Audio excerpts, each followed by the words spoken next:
welcome everybody. Let's talk real estate. Your weekly BS with Barry Saywitz about the current commercial real estate market here in Southern California. As we take a no BS look at both sides of the issues driving this market today to find the best solutions going forward. With our man in the middle, it's Barry Saywitz. Hey, Barry. Hey, good morning, Paul, and good morning to all of our viewers and our listeners out there. I am Barry Saywitz, president of the Saywitz Company, managing partner of Saywitz Properties, and if there's one thing I've learned in my years of doing whatever I've been doing, it's to try and surround yourself with good people, get good information, and make good decisions. And today we are hoping to give you some additional information that's valuable that you can take home with you. Before we get going, I do want to do a shout out to the Seattle Seahawks who won the Super Bowl last weekend, so kudos to them and all of the Patriots fans. I'm sure you'll be back next year again fighting hard.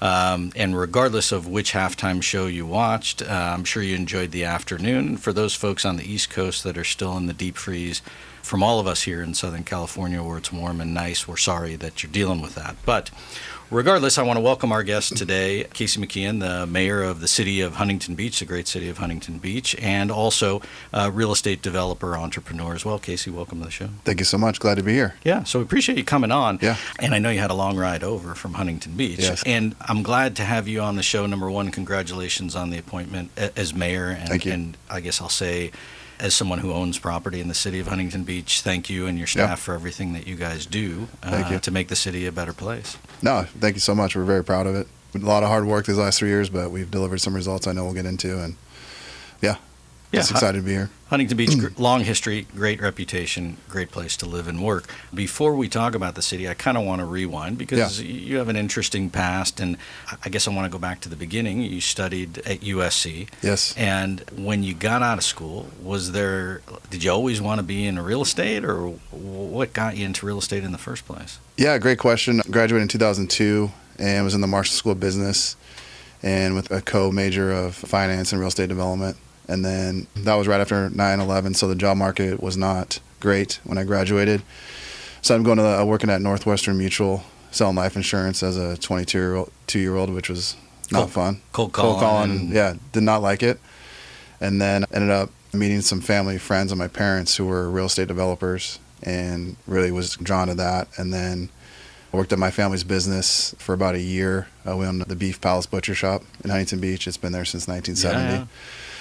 Working with my brother and my dad and was just trying to get into real estate. And then a good family friend of my mom's, Matt Heslin, had just left Smart & Final. He was their VP of real estate for about 10 years.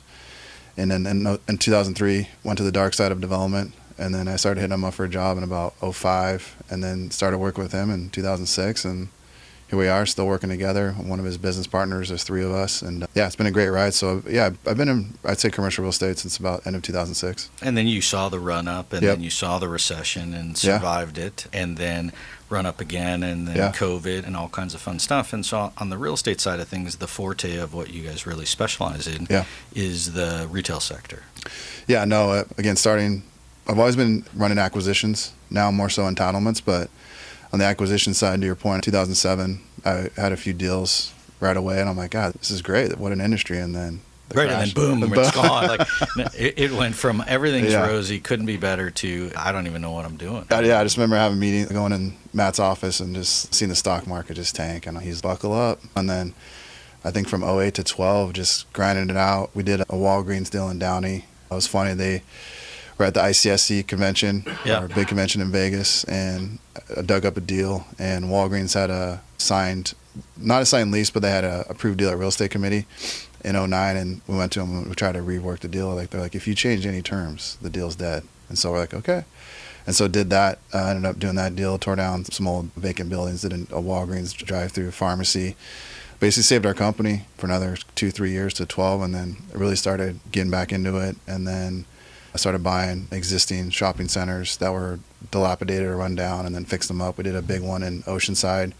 That was about 12 acres, so about 120,000 square feet. Did a full renovation, demised an old building. And then going through there, and the retail was coming back. A lot of fitness guys, a lot of lifestyle tenants, the trampoline parks, and then COVID hits. And the carpets ripped out again. And also, even going back to 2010, that's when e-commerce came online and everyone was afraid of Amazon, and Amazon's going to destroy retail. And I always knew that wasn't true. There's always a good value for brick and mortar. You're seeing it now with Amazon Fresh. They try to get into the brick and mortar space, and they're closing all their Amazon Fresh grocery stores. So that's why I love retail. It's so dynamic, and you have to evolve so quickly.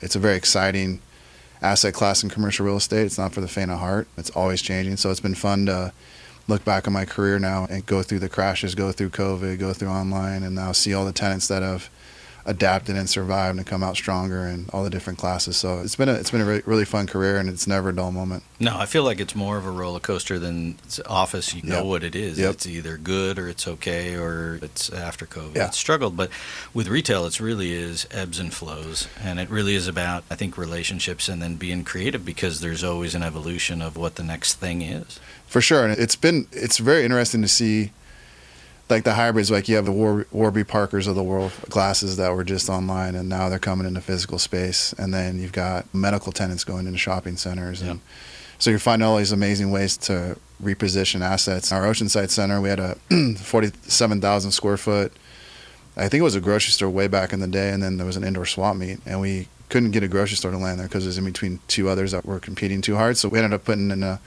UEI trade school college. And so that was interesting. We actually put a college in there, welding, HVAC repair, automotive repair, the future, I think, of education, getting back to the trade. So it's fun just seeing all these different uses now occupying physical retail space, and then how it drives foot traffic. And so it's, like I said, you have to adapt. You have to be quick on your feet, creative. And then it's, to your point, like life, it's all about relationships and knowing those tenants and seeing who's doing deals and all that stuff. So it's fun. And I find too, on the retail side of things, we always talk to other developers and landlords, it's a combination of taking the bigger spaces and cutting them up, or taking the smaller spaces and blowing them out, because it's really just a function of who your customer is. And if you find the right tenant that you really want to make the deal on, then you have to figure out how to make the space itself work. For sure. And you have to, as you become a developer, then understand the depth of the building and the frontage. You don't want like a bowling alley. We had one up in Oregon, in Tigard.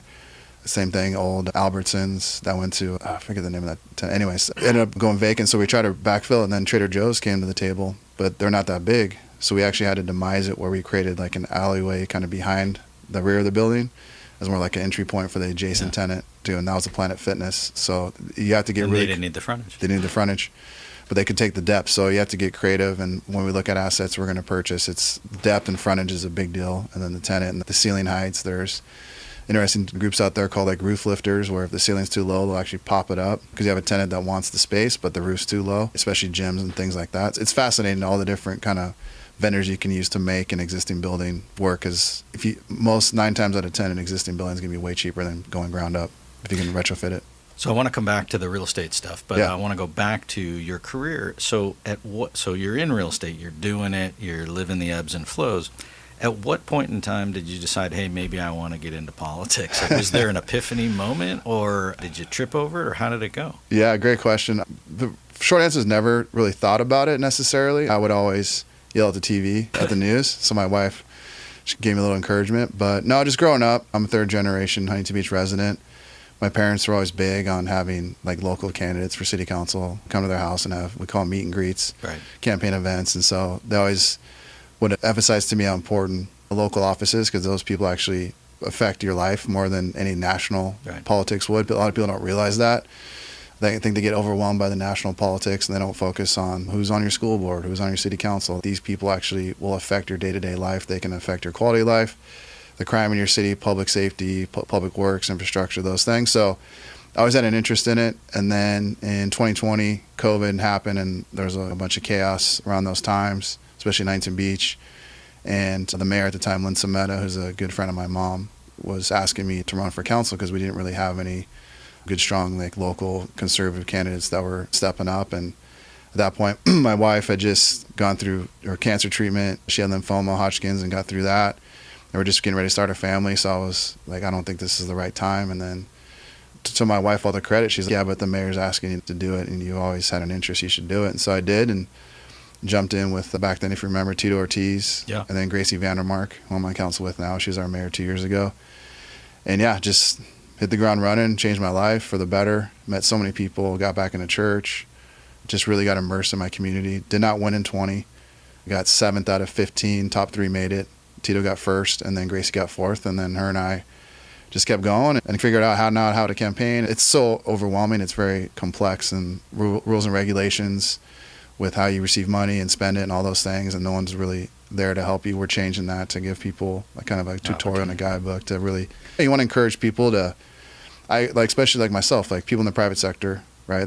I believe that's what our founding fathers wanted, is for you to put down the plow, get involved, do your civic duty, and then get out. Bring in your personal and private skill sets to make government better, and then leave. So we want to encourage people to make it frictionless, to incentivize them, encourage them to run for office, so make that part easy. But going back to our journey, so then, in 24, we met Pat Burns through a previous council member, Eric Peterson, who's a good friend of ours, recommended Pat, retired police officer from Long Beach, just a straight blue-collar guy, great guy, wears his heart on his sleeve, will tell you how he feels, and so people love that. And then that's how we met Tony Strickland, who I know has been on your show, and he has been in the state senate, the state assembly, and really helped us. We're all just rookies, Gracie, Pat, and myself, know how to campaign and really organize our efforts, which was key. And we basically created like a new recipe for success, because in council races, there's no primary, and so it's a jungle. So, there's always like 18, 20 candidates, and we have 7 seats. So every 2 years, it's either 3 seats and then the next 4 seats. Right. So I'm up for re-election this year in 26. It's 4 seats. And so we decided, hey, if we want to do this, let's team up and run as a slate, as they call it. And everyone told us that won't work, it won't be successful. And to me, that didn't make sense, because now we can pull our resources. When I ran in 20, putting out one piece of mail to the community cost about $20,000. So now you basically get economies of scale. Economies of scale. And we did that. We had 110 meet and greets throughout the city. We all would populate the calendar with our relationships. And everybody go. Yeah.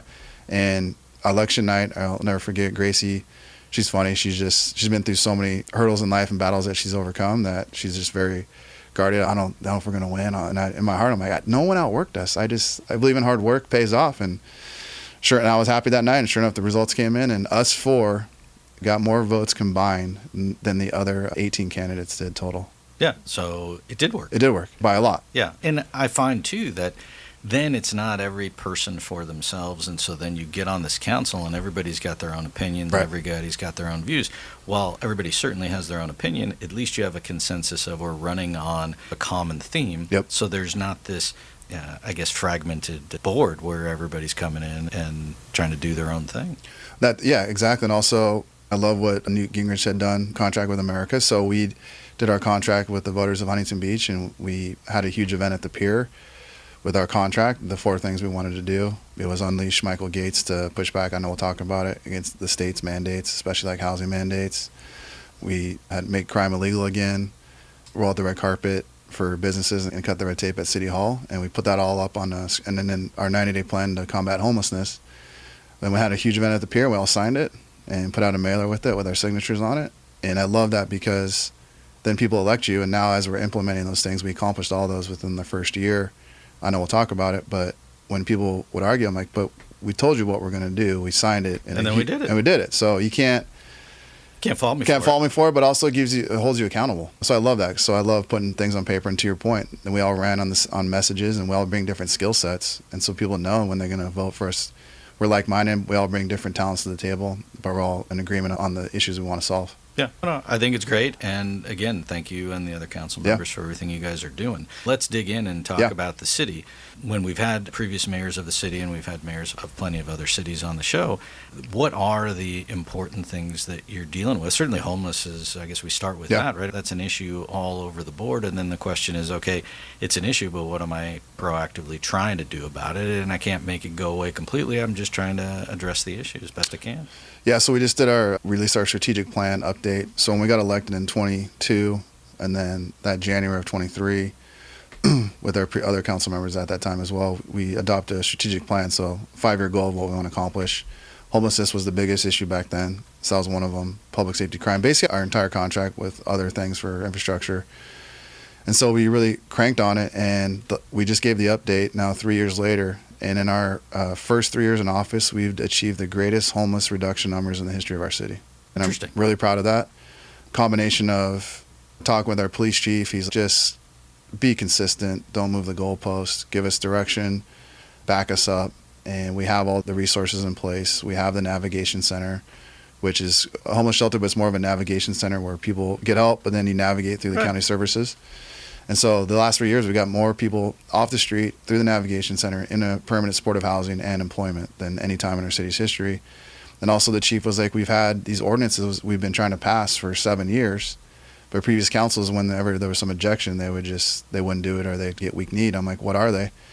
He's like, no sleeping in tents in the park, no sleeping in public restrooms, no loitering on the street, like all these things. I'm like, why would anybody disagree with that? But I'm like, this isn't already the law. He's like, no. So bring them up. So we brought him up and we passed him that first meeting. And again, it's a combination of stick and carrot, where it's like, hey man, you can't sleep on the street, but we have resources once you come in. And then sometimes they get arrested, and then they figure it out. Okay, I'll get it and get the help we need. And so it's a misnomer too that we're not pushing people out of the city. These are actually people with connections to Huntington Beach that have gotten the help, gone through the navigation center, like I said, in the permanent supportive housing and employment. So we're really proud of that. And other cities now have come up to us to visit, to see how we're doing it. And they've done tours, because we're basically the gold standard. We're one of the only cities in Orange County in the last 4 years whose homeless numbers have actually gone down. Yeah, and as a guy who owns property in multiple different cities throughout the county, we have had issues in multiple other cities where we've been unable to solve the problem. And as much as the police would like to help, you're stuck in a quagmire of calling a therapist out in the middle of the night who's not going to come to try and deal with somebody who's loitering in front of your property and scaring your tenants or your residents. And it's just bad all the way around for the person and the people who live there and everybody else. And so I can say from personal experience, we don't have that in Huntington Beach, at least at our properties. That's great. No, it's great to hear. And you just see it on the street too. As also part of that strategic plan update, crime is down over 26% across all categories, the average in the last 3 years. And I always try now as mayor for this year, whenever I meet somebody, I always try to walk down like a dark alley if I'm meeting them someplace, because I want to see. And I just had a friend come from New York who grew up here and visit a couple weeks ago, and I met him at Jolie, which is one of the new restaurants on PCH overlooking the ocean. So I parked and walked through some back alleys. I wanted to see, because before there used to be issues there, and it's clean. There's no one there. Moms are walking with their kids at night in strollers, and and the city looks great. And I'm so proud of the results we've achieved. And like I said earlier, that's why you want to run for local office, because you can actually see the results, and that we're changing the quality of life for the better. Where even the kids in my neighborhood, it's 9:30 at night, streetlights have been on, and they're out still playing in the street because their parents feel safe that their kids can do that. And that's really the base level goal of what your government should do for you. Yeah, I agree. And then in terms of city beautification projects, so is there continued plan for improvement? I know in the neighborhoods where we own stuff, street beautification, painting of crosswalks, redoing curbs, tree trimming, all of those things to make the specific neighborhoods that maybe need some more help or are just older better, and try and systematically get through those different parts of the city. Absolutely. So the city's on a 12-year paving cycle, so they have different zones, 12 zones throughout the city where they repave. But then with that, the property you mentioned, area up on North Huntington Beach, off of like Beach and Slater and Edinger, that is a combination of city resources, but also our public works team, Chow Vu, who's our director. She's great at actually obtaining grants through the state as well to help offset the tax burden on the Huntington Beach residents. And she has over 90% success rate of actually applying for grants and getting them. And then there's always a match where we have to put up 10 to 20% of our own funds to get those grants. Yeah, but it's still worth it. It's still 100%. Using somebody else's money to make your city better. If you think about it, if you're going to pay taxes, you want that tax money to actually come back to you. And so the north side was great. I live in southeast. It's interesting. I grew up on the north side, but now living in southeast Huntington Beach. Well, down there, the residents always feel that we're ignored and not paid attention to. We have a lot of industrial assets down there. We have the power plant. Right. We have the OC sanitation. So those areas, and then they feel like it's been neglected. But since I've been in, and I've been really focused a lot of the attention down there. And Chow, our director, again, she's been great at getting some grants. And so we just beautified Banning Avenue, so we repaved the whole area, added some landscaping, medians, traffic calming. There's the Eder Elementary right there. We're going to put a roundabout in this summer. There's a big intersection at Bouchard and Banning that gets a lot of late night guys doing donuts because it's such a wide intersection, so we're going to put a roundabout in there. And then she calls it complete streets, so then going up Magnolia and Newland, sidewalks, curbs, new trees, medians where you can to really beautify it. And so it's just systematically going through and identifying the areas in the city and then going and trying to find the funds and the resources to implement those improvements. But we focus on all those areas, and trees too, a lot of issues with trees that are bubbling up the sidewalks with the roots. People trip and fall, and So going through how do we systematically take those out to limit the city's liability, because a lot of lion's share of our lawsuits are trip and falls and stuff like that. Yeah. Yeah.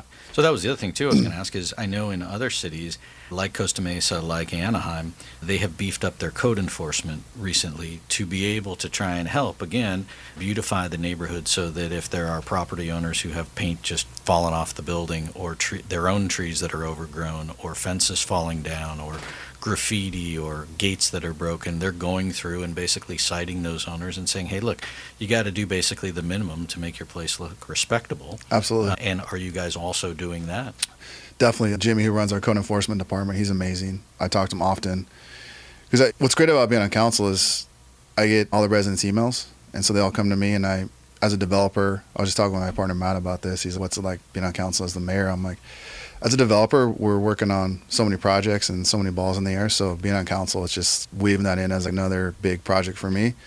And so I always make a commitment when a resident reaches out, I want to get back to them like right away. So I'm always throughout the day just checking my emails, and a lot of it is code enforcement issues, and I'll call Jimmy right away. Hey, this resident has an issue, and he goes out on the weekends. So goes out, check it out, and whatever it is, and we jump on it. And we've actually had a lot of illegal sober living homes come in, and we've been great at getting those out. It's interesting. There's this whole like sub market now where property owner / investor leases to a tenant, and they claim they have plausible deniability because that tenant then subleases to an illegal sober living home. And so I think in the last 6 months, we've gotten 6 of them out. Huh. Where people reach out to me. I think it's a sober living home going in there, and code enforcement will go out, and sure enough, and same individuals had issues in other cities, and so they're great at, they can track them, they collect evidence, illegal short-term rentals, all those things, but especially beautification, quality of life, overgrown trees, they're on it. And the graffiti, right? I mean, So the graffiti is just like the worst, and there's ebbs and flows in different either parts of town or different towns, and so it's a question of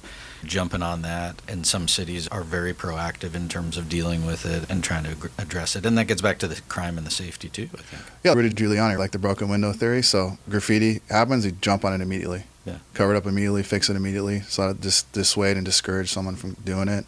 We have some local guys in the city, this guy Bushman, that he's like a graffiti vigilante. He'll actually go out and beautify things when he sees it. He'll jump on it right away too. So in combination with Public Works and him and others, that's a big deal. And if that gets posted online and we see it, we jump on it like immediately. Yeah. Look, whatever you can do to make the city a better place and cleaner and nicer, it's going to help property values. It helps the people who live there, and then it helps from a tourist perspective when they come to the city to visit. It also drives business. That same strategic plan update, our Streamline HB program. So as a developer, I've just seen how working through jurisdictions and cities throughout the country, which ones do it well and which ones don't. And I've tried to Frankenstein, grab the best qualities of each one, and then fuse it into City Hall. And my council colleagues gave me a lot of runway to implement this program and leaned on me with my real estate development experience. And so we created Streamline HB. And in the first year, by cutting the red tape at City Hall, we increased permits issued by 23%. And so we've been really proud about that. And that all then flows off of public safety, because if your city's not safe, it's not clean, no one wants to come here, no one wants to invest, no one wants to open up a business. So then as you're going through that baseline of public safety, cleanliness, then you go into the next step of how do we make the city as business friendly as possible. And now our new council member, Andrew Gruhl, who we appointed to fill Tony's seat because he went up to the state senate. Right. He's always on Fox News. He's a chef, a great small business owner. So now he's coming in and really doing the fine tuning of Streamline. Hey, our grease trap process with restaurants is backwards. It should be, and so he's really getting down to the nitty gritty. And new tenants that we're dealing with, because we have over 101 like assets in the city that we lease, and so now with new groups coming in, he's diving in and saying, no, we should structure the lease this way. And then my experience as a developer, knowing kind of high level leases, giving input. So it's been great to now fuse all those things together, because that's for me our last real piece in our 4th year is just to really supercharge like our local economy, and that's what I'm focused on. And as a small business owner, you want the city that you're in to be somewhat pro-business, and certainly there's folks out there that don't want businesses in their city. They want to keep it quiet and what have you, but that is what makes the economy churn. And I've found that when we have other mayors from other cities that are not pro-business, and they make it really difficult to open a business or get a permit or do some tenant improvements to get a new business in, that it really just hurts everybody around. Yeah, it makes no sense to me. We've done 5 now. We've released 2, but we call it Minute with the Mayor. And so we're going out to businesses and spotlighting them and doing quick 45 to 90-second videos, Minute with the Mayor. And so we did one by my house, Board Riders Cafe. and put it online and said, hey, if you would like to apply to have your business to come out and spotlight it, please click on this link. And so many businesses applied that first day that it crashed the website. Really? Yeah. That's great. And then I went out to board riders the next week and grabbed coffee with another colleague. And I walk in, they're like, Mayor, what's up, man? Business is booming since that video came out. And the chef came out and gave me a fist bump. And so just that's my goal, is every sector, manufacturing doesn't matter. Like we had a bunch of plumbers that have applied, so I'll go out there and highlight them. But the goal is to show our residents all these amazing businesses in the city that they probably weren't aware of. And so when they go out and they want to shop or spend their money, keep it in the city, keep our dollars here, stimulate our economy, then also project out to the business world through our Streamline program. We're business friendly. Come invest here, come create jobs. We have that huge industrial area where Boeing is, right. The Amazon logistics centers there. A lot of their Ceres Regis is building it. So I think they still have 2 more phases, but encourage investment, come here. And then also recently we teamed up with Catalina and we just got awarded a $37 million grant through the state. So we're going to bring in high-speed fiber under the ocean floor and connect it from Avalon to Beach Boulevard and then 2 harbors over to Warner. So we're going to bring in subsea fiber optic cables to give them, because they don't have internet connectivity over there. They're on microwaves. And then we're going to bring in that fiber and then route it along the boardwalk, because we don't have any internet or conduit down there for all the big events, which is crazy. And then run that fiber to connect it to the existing dark fiber throughout the city. And I would love to pull it up to where Boeing is in that industrial area and create some data centers or spur economic growth there. A lot of exciting things, but really just, to me, I don't understand why a mayor would never want to encourage business investment. Makes sense. So I want to shift the topics for a second, because I know it's a hot one, and when Tony was here, we talked about it at length. This whole concept of the governor and Sacramento really, I don't know what the best word is, but basically mandating each city within the state and making up arbitrary numbers in terms of the amount of new housing and affordable housing that a city should build, and then dangling and saying, if you don't do what I'm telling you to do, then you don't get your funding. Totally. And so I know that one resulted in a lawsuit, a lot of contention, a lot of bad blood. Let's fast forward to where it is today. I guess give us the update on where that stands with Huntington Beach and as it relates back to Sacramento. Yeah, so it's called Regional Housing Needs Assessment. So people call it RHNA. And what the state's done is they say that we have a housing crisis. And when you ask what that is, they go, it's an affordability crisis. I go, okay. It's not necessarily supply that will solve that, in my opinion, in my experience in real estate development. I develop properties across the country. California is by far the most expensive one to build in. It's about 50% more expensive, and it's because of overburdensome government regulation. So put that aside, we've been trying to have that conversation with the state. They've been unwilling to meet with us. So what they decided is, let's mandate, to your point, an unfunded mandate, by the way, how many housing units cities should zone for. And they gave Huntington Beach the highest amount of units per acre of any city in California. Interesting. Why? I'll let people think about that. We're a pretty strong conservative town in California, and we're 95% built out. And so the numbers they gave us, and they have, I think we're on the 8th cycle, RHNA cycle, so it's like every, I think 5 years, maybe 8 years, 8 years. They come up with a new cycle with a new number. So this last one they gave us 13,368 units. And 8,000 of those have to be affordable, 3 levels of affordability, like low, medium, moderate. Right. And if you do the quick math, so those 8,000 units, no project is 100% affordable unless it's fully subsidized by the government. So every project's going to have 20% of the units affordable. So just take those 8,000 units divided by 20%. That equals 40,000. So it would take 40,000 units to deliver those 8,000 affordable units. We have 80,000 housing units in our city now: homes, apartments, condos, townhomes, whatever. It's a 50% increase of current inventory when you're already 95% built out. With our finite roads, infrastructure, environmental elements, water table, all those things. We have sensitive areas like the wetlands. That will destroy our city forevermore. We call it the poster child of high density at Beach and Ellis, the Elon. It's always been troubled. Retail on the bottom that's always vacant. It's finally getting leased up. Right on the corner, it's such an eyesore.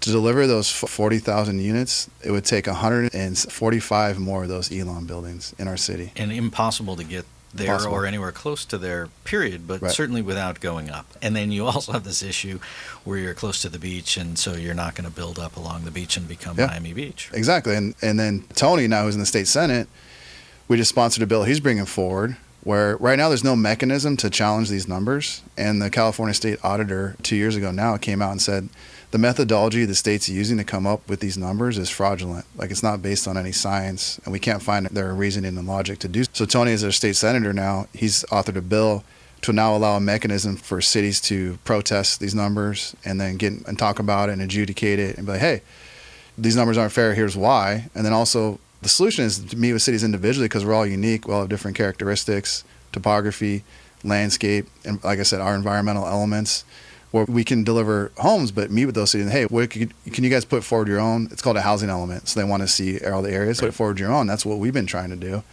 And I was talking with y'all before we got on, is that it's a misnomer that Huntington Beach hasn't delivered affordable housing. We have the 4th largest affordable housing stock in Orange County, and we're the 4th largest city in Orange County. So we've done our fair share, but the state doesn't want to hear it. They want to bludgeon you to death, and we're currently in litigation with them on these housing elements. We're also a charter city, which gives us added protection in the California State Constitution to run our municipal affairs like land use.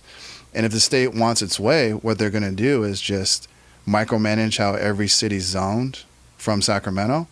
If that's the case, then why even have city council members? Because we live here, the residents elect us to create a general plan, which takes 5 years to develop, which lays out all your unique characteristics in your city and then zones your city properly. They want to cast aside your general plan and say, no, you must do these housing elements. And the fascinating part, which is one of our main hooks in our lawsuit, is every project in California, you have to abide by CEQA, the California Environmental Quality Act. But yet when it comes to these housing elements, they want you to push aside CEQA. So when we also want you to push aside parking code requirements and expedite permitting, which is great for a developer who's trying to get a project off the ground, but you're also then building just substandard and product just for the sake of building product, like they do in downtown LA and certain parts of Los Angeles, where you basically build a place with no parking. Pat Burns is my colleague. Like I said, he was an officer in Long Beach. He's seen this happen in Long Beach, where when there's no parking and these high density communities come in, people are now parking 2, 3, 4 blocks away. They're walking home at night. The slow decay of the neighborhood occurs. Their cars get broken into. Maybe they get mugged on the way home. There's a developer in town he proposed 200 plus units with no parking. I was like, how is this possible? He's like, we've done the math, and the lower we charge for the units, the further someone's willing to park and then walk to their place. So now you're infecting someone else's neighborhood. You're clogging up their single-family neighborhood with your car that was zoned appropriately through a general plan to have enough parking for those existing homes. Now you're putting your car in there, you're walking blocks away, and you can slowly see the decay where it's, and I think Tony touched on it, we're not against development, we're just for responsible development. And that's all I think any city is asking for with California is like, why don't you work with us and see what's actually realistic for each city, because we're all unique. And I feel like the lawsuit path of it is obviously a slow boat and not going to get resolved quickly. Do you feel like something changes with a new governor coming in, and that maybe whoever it is that winds up winning will just have a different tact and maybe take the foot off the throat the people that have it on their currently? Right? I'm an eternal optimist. Michael Gates, our city attorney, he's running for attorney general. There's some good governor candidates that are running that understand this issue and understand the affordability crisis isn't necessarily a supply issue. It's a overburdensome government regulation issue. So I am optimistic if we can get through November, things could change, and then they could start working with the cities. But again, they can also encourage development in undeveloped areas, right? Like in the Inland Empire, the high desert, there's always challenges up there with Joshua trees. They could solve all these issues and find a solution to then encourage development where land is cheaper. Let's be honest, right? Like we live in Huntington Beach.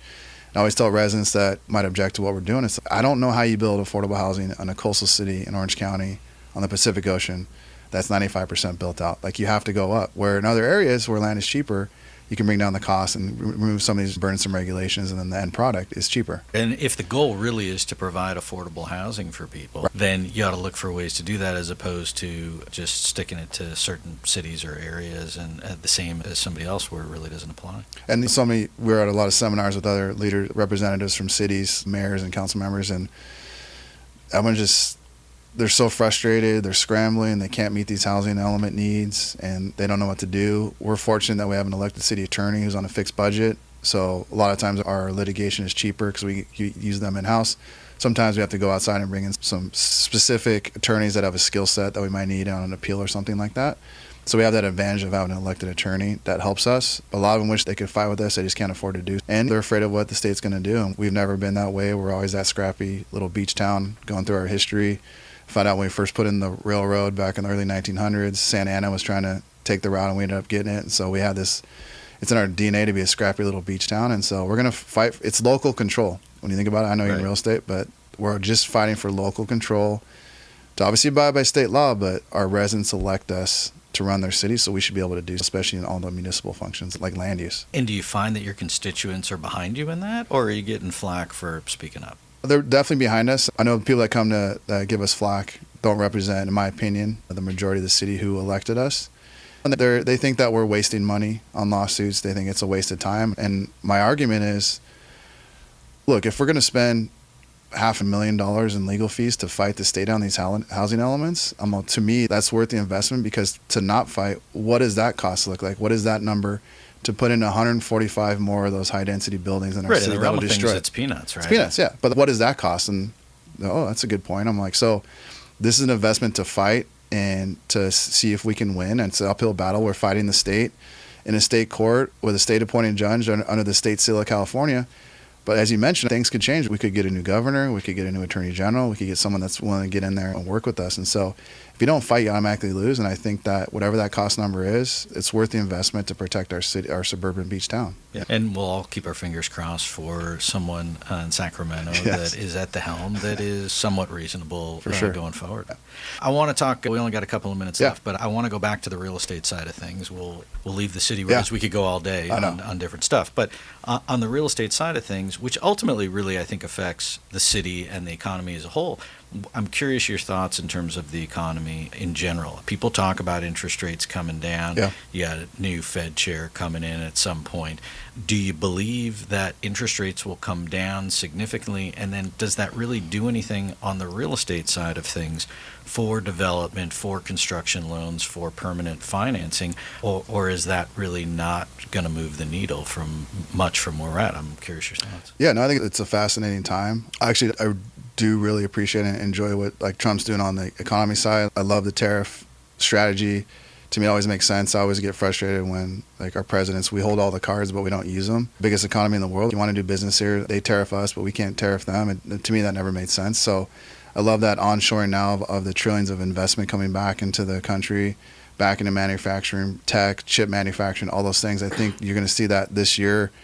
I follow it pretty closely. A lot of green shoots from the economy, a lot of businesses that are actually manufacturing here, creating jobs here, producing here.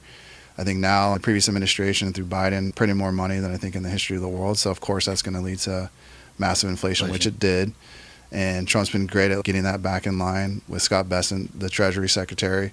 So I just feel like now I'm optimistic this year you're going to see those effects. It's starting to matriculate. And then I believe, yes, rates will come down. So it's a combination of all those economic drivers coming back to the country, and then cutting some of these, like the red tape and regulation like we've done in the city, combined with the lower interest rates, should spur economic growth. On the retail side, I've seen a lot of tenants now being more aggressive. The last couple of years, deals were very tough to get done with tenants. They were very picky and choosy because they can't miss.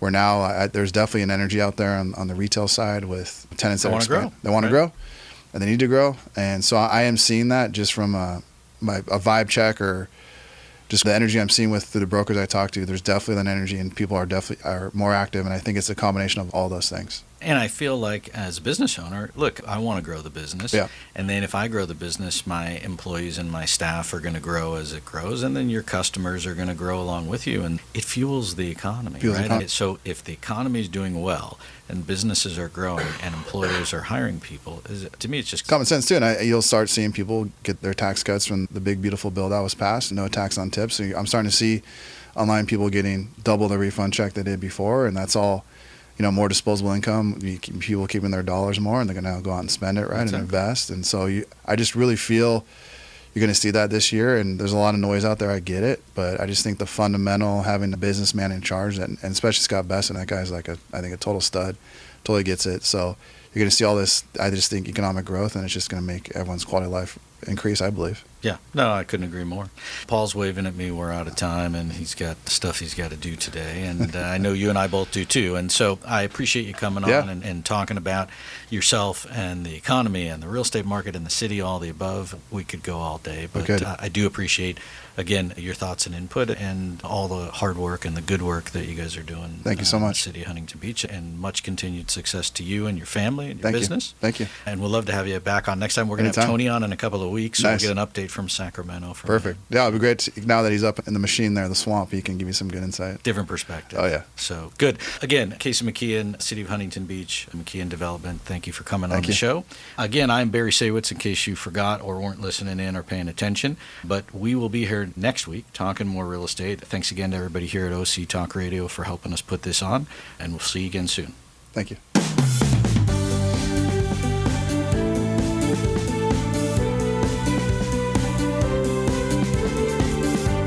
There you have it. You've been listening to Let's Talk Real Estate, your weekly BS with Barry Saywitz about the current state of the real commercial real estate market right here in Southern California. On Orange County's only community radio station, OC Talk Radio, streaming live from our studio here at the University of California Irvine's Beale Applied Innovation Center.